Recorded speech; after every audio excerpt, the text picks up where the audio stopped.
According to the illustrious magician Harry Houdini, magic is achieved through illusion. Late in his career, though, Houdini alluded to something that he experienced which he called real magic. He apparently had acquired the ability to produce results that were in fact unexplainable. Real magic is the title of this tape because I became attracted to the paradox inherent in those two words. You, like most people, are probably convinced that if it is real, it cannot be magic, and magic, it cannot be real.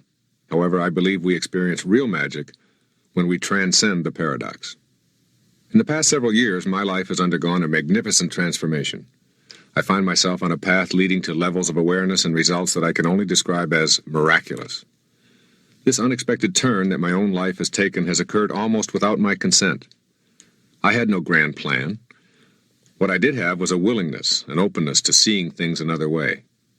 Now that I've been a witness to miracles in my personal life, I feel compelled to share this new magical awareness. Perhaps you've been drawn to this tape by the same natural flow of life that has motivated me to talk about real magic. As I look back at the entire tapestry of my life, I can see that every aspect of my life was necessary and perfect. Each step led eventually to a higher place, even though that step often felt like an obstacle or a painful experience. Begin right now to reconsider your entire life experience as a beautiful journey toward greater awareness. A simple way to do this is to envision your life as a journey with 3 ascending paths. On the first path of your journey, you learn through a process I call enlightenment through suffering. At this stage, you ask, why me, when something occurs that is painful or difficult? After a while, you see, with the benefit of hindsight and suffering, that it allowed you to move on to another life experience of great value. You realize that you had to experience the pain in order to transcend it. Some people continue this cycle their entire lifetime. They never seem to get the message that unless you learn from your mistakes, you are doomed to repeat them. For persons in this category, real magic remains unavailable. If you recognize the first path as a pattern in your own life, then you probably have moved up past suffering as your means to learning to enlightenment through outcome. At this level, you develop a knowing that says, there are no accidents. Everything I am experiencing is necessary for me to move ahead to the next step. This is a shift of paramount significance. The shift in your mind allows you to look at the outcome of an event or experience and what you can learn from it. Instead of a poor me approach, you shift to a learning approach. You ask yourself, how can I create the outcome I want with what I'm presently experiencing? Many people spend their entire lifetimes on this second path. They see obstacles as opportunities. Living at outcome is far superior to living at suffering. What is missing in their lives, however, is the possibility of experiencing real magic and the ability to make miracles happen. For this, one needs to go to the third path on this metaphorical journey. I call the third path purpose. Learning that you have a heroic mission and getting in step with that mission is the path I'm encouraging you to take as you begin to introduce real magic into your life. Everything in the universe has a purpose. The invisible intelligence that flows through everything in a purposeful fashion is also flowing through you. Here's one way to begin the process of getting to purpose. First, think about the concept of eternity. No beginning, no end, just like the concept of God or nature or the universe. Try thinking of your life as a parenthesis in eternity. The parenthesis opens the moment of your conception and closes at the instant of your death. The space within this parenthesis is your life, surrounded by something called eternity. There is something that is very much a part of us that is invisible. Call it mind, thoughts, consciousness, soul, or even Louise if you like. The invisible self, the part that is not your physical sensory self, is the part that can contemplate eternity. If you even mildly accept the notion of eternity, then it is real for you. Remind yourself that everything exists for some reason as a part of the perfect intelligence that is the universe. Next, right here and now, go back to being a child again in your mind. You will see that the childhood experiences, whatever they were, helped that little person you were to become the adult you are today. I'm not asking you to judge, like or dislike, approve or disapprove. Simply see that each experience led to the next and offered you something to grow on or not to grow on. As you travel backwards in your mind, you can go all the way back to your infancy, right back to your very beginning. Mentally, contemplate the speck of time immediately preceding your conception when you were still part of eternity. There had to be an instant when, for whatever reason, you came from what we call nothingness to somethingness. The question I pose to you is, why? I suggest that your presence in the world of form has a grand mission and that you can discover and begin thinking, feeling, and behaving in ways consistent with that mission. For me, Wayne Dyer, in the 1990s, I have gone back in my meditations and discovered why I showed up in form back in 1940. It feels very clear to me. I accept that I was born to accomplish certain things, and that each and every experience of my life since conception has led me to this purpose. My purpose is to give, to serve, to promote peace and prosperity, and to become totally, unconditionally loving to all people. Getting to purpose in life, by going within and discovering that purpose is about loving unconditionally and serving, alters one's worldview dramatically. Miracle making is then just around the corner. Suffering decreases measurably because the emphasis ceases to be, why me? When you go beyond outcome in life, you find yourself unconcerned about what's in it for you. You go beyond success, achievement, and performance as indications of your life's mission. Your purpose takes hold and you gain a sense of joy and inner harmony, knowing that you are divinely fulfilling your reason for being here. Once you begin the journey toward a life on purpose, you enter the realm of real magic. When you are on purpose, you are truly flowing with life, experiencing a kind of harmony that comes from not having to strive for something else. You sense that you are being watched over, and your actions come from this inner beatitude of rightness or centeredness. Live your life entirely on purpose and renounce any and all credit that may come your way from your actions. Be consistently aware of the need to serve God and to serve others in any and all of your actions. This is the way of the miracle worker. You may be thinking that this is a nice philosophy, but one that is too simplistic in the dog-eat-dog competitive 20th century world. I acknowledge and respect your reservations.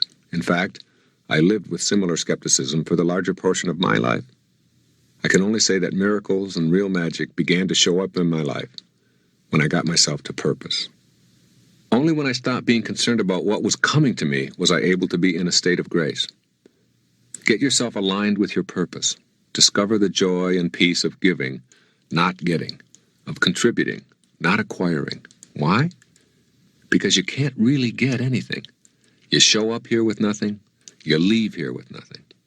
All you truly can do with this life in form is to give it away. Purpose is always about giving. When you experience giving, serving, loving, and promoting harmony, you will feel the difference within yourself. As you prepare for this exploration of real magic, you may be asking, how will I do it? What if I need help? I want to help you find your answers. The ancient Zen proverb says, when the student is ready, the teacher will appear. Let's examine the 4 key words in this Zen proverb. Student. Be a student. Stay open and willing to learn from everyone and anyone. Every single person you encounter in your lifetime has something to teach you. The ability to create real magic involves, first of all, being a student of life.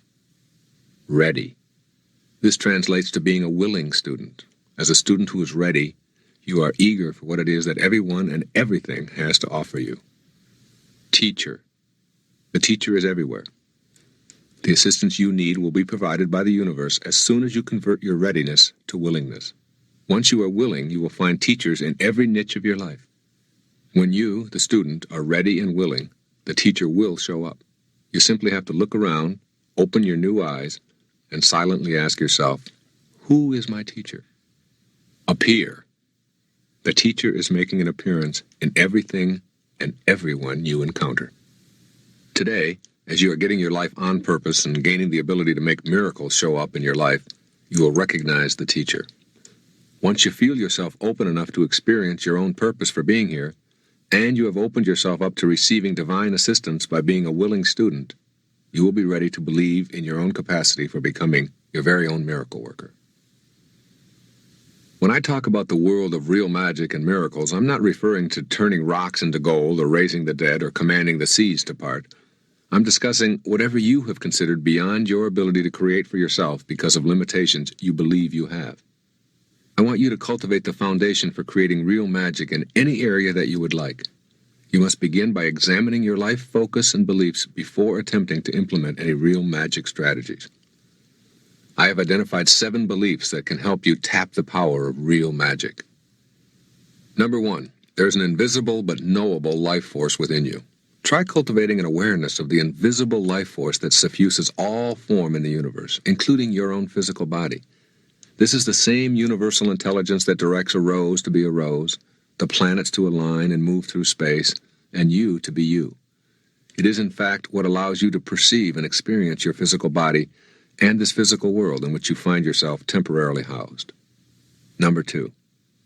Your thoughts are something that you control, and they originate with you. Thought is our way of processing and recording our human experience. Your thoughts create your experience of your health, wealth, and every detail of your world. As a step toward the awakened life of real magic, you must consider how your thoughts have contributed to a non-miraculous, limiting approach to life. Then you will know that you can also produce the opposite. Number 3. There are no limits. All of the things that you have become convinced are limits are products of the way in which you have learned to think. You probably were taught that logic and scientific verification dictate what is possible and what is not. But people who believe only what they can see or prove scientifically are limited by the current level of sophistication of our measuring devices. Be a person who accepts no limits in your mind. None. Number 4. Your life has a purpose. The entire universe is an intelligent system. The invisible part of you, your thoughts and feelings, are also a part of the intelligent system that is you. What I'm asking of you here is to simply know you have a purpose, and then you'll be on your way to being able to create a miracle of your life in any and all areas of your choosing. Number 5. You overcome weaknesses by leaving them behind. You cannot outthink your weaknesses and limitations. What you can do is leave that stage of your life behind you and walk through the gate into a new way of being. You leave behind the belief that you cannot change, and you will leave behind the physical activity that has supported that belief. Picture it behind you, look back at it, and know that you no longer live that way. Know this to be a truth, and you'll soon see yourself creating real magic in your life. Number 6. Examine what you believe to be impossible, and then change that belief. Take an inventory of what it is that you believe cannot happen in your life. Vow at the very minimum to rid yourself of these beliefs. If anyone ever on the planet has overcome a diagnosis of terminal, then know that such a capacity exists within all of us. This universal law that created miracles has not been repealed and never will be. Go to work on that thought right now, in this moment, which is the only physical reality you have. Number 7. Go beyond logic. Try to let in the idea that there is another dimension that is very much a part of you, which has nothing to do with logic or scientific validation. You have never seen, touched, smelled, or physically felt a thought, or a dream, or a feeling, yet you know they exist. And so it is with a portion of your humanity that I call your soul. There are some who will never believe it unless they see it, and others who will see it because they believe it. Few of us have had any training or upbringing in how to tap into the power of our minds. In order to enter the world of real magic, you will need to learn how to go way beyond your rational mind and enter the dimension of spirituality. In order to participate in the high drama of miracle making and real magic, you must believe in your spiritual self, which has absolutely nothing to do with your religious affiliation. Once you have the experience of this invisible dimension and know this higher place that you can go to within your mind, you will have shifted from being an exclusively physical person, a human being having a spiritual experience, to a spiritual being having a human experience.